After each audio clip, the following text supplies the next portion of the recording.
Can Putin attack Britain? This is today's video. This is Ukraine War Special by Mark Felton Productions. He makes excellent history videos, and I believe he's an author as well. Now, mind you that this video is months old. It only came out a few months into the war, very early on, so I'm sure there's a lot of changes since this. But I would like to hear about the main theme here, if Putin could attack Britain, and I guess how they would do it, how could they do it, potentially how the British are keeping an eye on things, preparing for that. So let's hear the analysis by Mark Felton, and we'll go from there. Since the Russian invasion of Ukraine commenced, there has been much speculation as to whether NATO should directly involve itself in the conflict, and if so, how.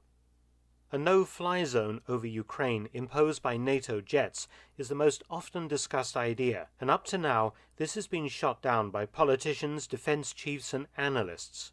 Why? Because such a move would inevitably lead to air-to-air combat between NATO and Russian jets, and to losses on both sides. It would also widen the conflict from Ukraine into a Europe-wide war, perhaps even a world war. The question is, will politicians U-turn and actually go down this path? And what would Russia's response be, for example, against the British Isles? The following program, based on defense analysts' published reports, concerns a conventional and not a nuclear attack by Russia on Britain. Though the UK seems quite far away from Ukraine and Eastern Europe, Britain is vulnerable to a non-nuclear strike by Russia. Several years ago, I made a video about how Russian military aircraft have returned to the old Cold War practice of loitering on the edges of British airspace. The Bear and Blackjack bombers on reconnaissance missions are chased away by RAF Typhoons of the QRF, the Quick Reaction Force. I did not know that Russia was doing that, kind of skirting the bounds, the border of British airspace. I know they've been doing that ever since the Cold War here in the US, especially around Alaska.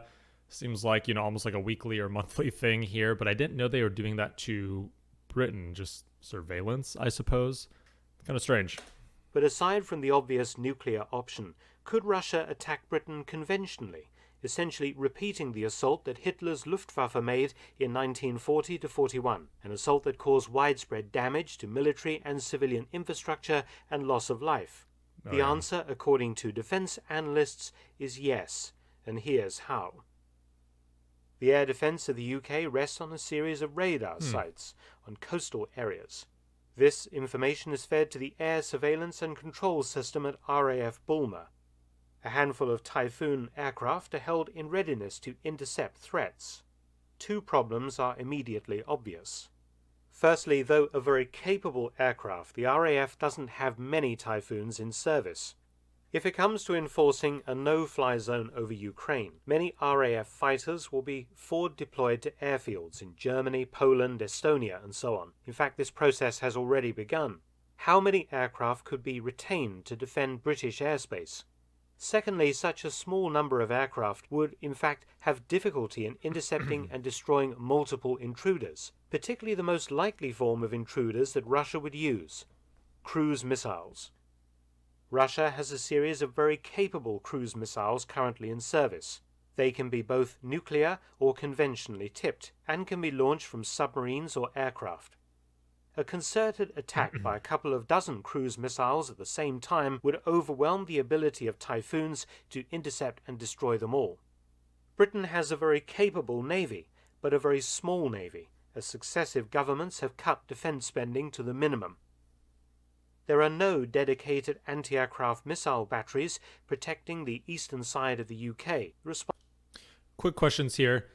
I believe a lot of countries, especially in Europe, have, ever since the war in Ukraine, I believe a lot of European countries especially have upped their budget, their military budget, and some by quite a bit. I don't know if it's confirmed or if they're just talking about it and it's going through the government trying to get approval, but I feel like Britain was one of them. Plus, in other videos that I've done in the past, the two that I've done have been about the Navy specifically, but of course their technology is always top-notch. But since this video, it came out 9 months ago, so just remember that. Has Britain officially upped their budget? Do they have plans to, get more F-35s, to up their navy, so on and so forth? I know they've been supplying Ukraine with a lot of weapons, but I'm not sure if any of these things have been confirmed with the growth and expansion of militaries in Britain and just in Europe in general. Responsibility of the army. It has been suggested that two backups to the Quick Reaction Force would have to be used: a scattering of Royal Navy warships off the eastern coast using their integrated missile defense systems to engage and destroy incoming cruise missiles at sea. But again, just how many warships could Britain place into such a missile barrier and still meet its other commitments? There would be significant gaps, in the same way that the handful of Typhoons can't be everywhere at once. Another possible barrier I've just mentioned would be the setting up of Sky Sabre or Rapier missile batteries to protect key infrastructure and military bases from attack. Again, most of this equipment would probably forward deploy to support any NATO operations in Eastern Europe, and it's been doubted that sufficient is available to protect every important site in the British Isles. Further detection of incoming cruise missiles is possible using AWACS, Airborne Early Warning Aircraft, with their specialized radars. The small problem with this is that Britain doesn't have any AWACS aircraft at the moment. Oh, wow. Indeed, our original E-3D aircraft, 4 of which were in service with the RAF, were retired at the end of 2021 and have yet to be replaced. The new aircraft, 3 Boeing E-7 Wedgetails, entering service in 2023. This leaves an enormous gap in our early warning capability exactly when it's most needed. But cruise missiles, due to the fact that they hug terrain and fly very low, are still difficult to spot, even with the best technology. So how would Russia deliver cruise missiles to British targets, and what would those targets be?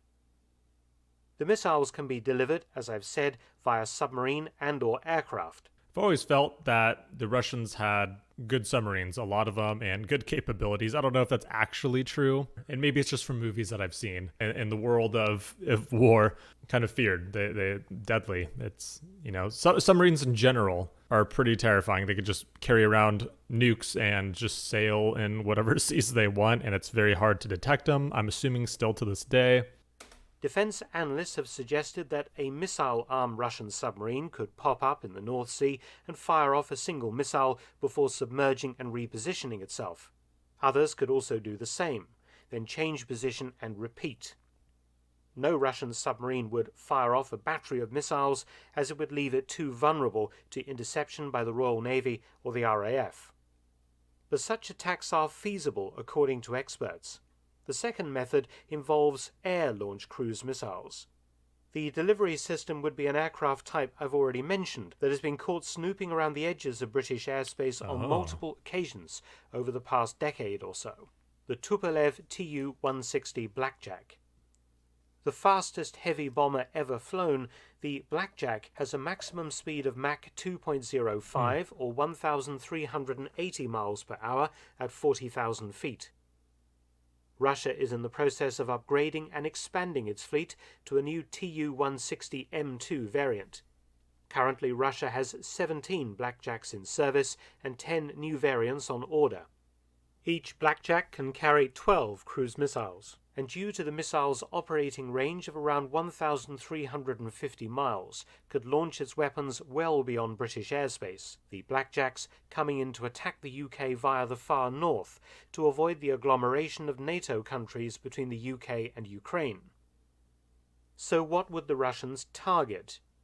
If you recall the 2003 invasion of Iraq, Russia would probably try to achieve 2 goals. My armchair general self would say that they would first go for, kind of like what they're doing in Ukraine right now, infrastructure and communication. Once you cut off a country's communication, it's chaos. I mean, like he said, look at the wars in the Middle East. That's the first thing that NATO countries would do. Just take out communication and then take out airfields, take out their ability to fight back, rip that apart as fast as possible before they could respond, and then it's just chaos on their end. So I'm guessing he's going to say that. Sorry for pausing for my thought that might be incorrect. Firstly, to write down Britain's air defences, and secondly, cause havoc and chaos by damaging vital national infrastructure. Yes. The first set of cruise missile targets might include... Not yes for that fact, but yes that I kind of got it right, just to be clear. Include the British radar sites that provide early warning of incoming threats, effectively poking out Britain's eyes. Also, RAF and US air bases in the UK would be in danger. These two strategies very similar to the methods used by the Luftwaffe in 1940 during the Battle of Britain. Since the end of the Cold War, Britain has followed a doctrine of concentrating military and naval assets onto a smaller number of bases in order to save money. There are just a handful of air bases handling RAF traffic, and causing sufficient damage that even one could imperil effective air defense and air operations more generally. For example, Britain concentrates its entire navy onto just 3 bases. Oh, wow. Nearly all the submarines, due to being nuclear-powered, and some of them also nuclear-armed, are concentrated in just one specialised base at Faslane in Scotland, and they are not kept in bomb-proof bunkers like World War II German U-boats. This reminds me a lot of, if Britain were to ever get into the war, in war in general, and NATO gets pulled in, this reminds me a lot of France and Toulon, where their naval headquarters is. I remember being in the port a couple years back in the port of Toulon, and I love military stuff. I love military history, just history in general, learning about wars. And it looked like everything was in Toulon. I'm sure there's ships and other little bases here and there, but their headquarters was just chock full. There's so much in that port. But luckily, within NATO, there's, I'm sure, hundreds of different ports that they could go to. So yes, they might lose some of their infrastructure, some of their ability to fight back, but there's countless other air bases within NATO all around the world. So that is a huge bonus. If Britain gets attacked, America is right there behind them. We're, we're absolutely brothers in arms. There's no denying that. And vice versa. The US is very lucky to have Britain as a ally. All right, enough getting sidetracked for me. 1 or 2 cruise missiles could wreak havoc. Regarding civilian infrastructure, Britain faces many of the same problems it faced in 1939 to 45. Britain is an island nation, dependent on importing huge amounts of food, manufactured items, energy, and many other things from abroad. All of this comes in via ship. Supermarkets have little food in reserve, and it's been calculated that disrupting the supply chain for even 3 or 4 days could mean food and fuel shortages. Wow. In fact, we've seen this regarding fuel shortages very recently, with civil unrest most probably to follow closely behind. Russian cruise missiles hitting container unloading facilities in major ports like Harwich or Felixstowe, or knocking down bridges that allow container trucks to move goods to supermarkets, or hitting fuel storage facilities could all have a catastrophic effect on the supply chain and civilian morale. An obvious target would be a power station or two, causing blackouts, the loss of vital electricity to shops, factories, hospitals, and so on. A combination of surgical cruise missile strikes against some of the military and civilian targets I've discussed could prove devastating. Another important point is the following. Since the end of the Cold War in 1991 and the threat of a Soviet nuclear or conventional attack on Western Europe, Britain has scrapped virtually all its civil defence capabilities. This leaves the UK at a disadvantage following any attack, as the population has no training in precautions and there is no system of warning of imminent attack and no proper shelters.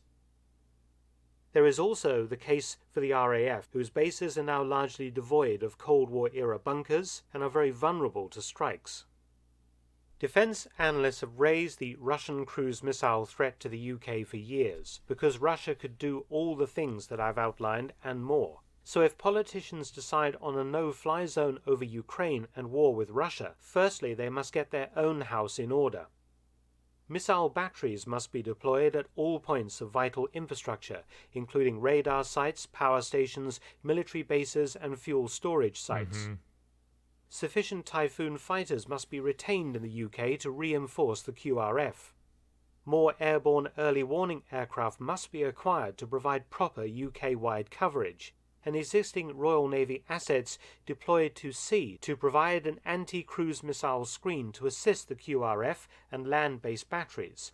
And civil defence organisations must be reactivated, the bunkers cleared out and re-equipped, and volunteers sought for training to deal with the chaos caused by even a moderate interruption to supply chains, civilian life, and damage to military infrastructure. The cruise missile is difficult to kill. To quote one analyst, it must first be detected, and when sea skimming or terrain following, only sophisticated airborne or space-based sensors able to distinguish against background clutter have much hope of providing coverage over a large area.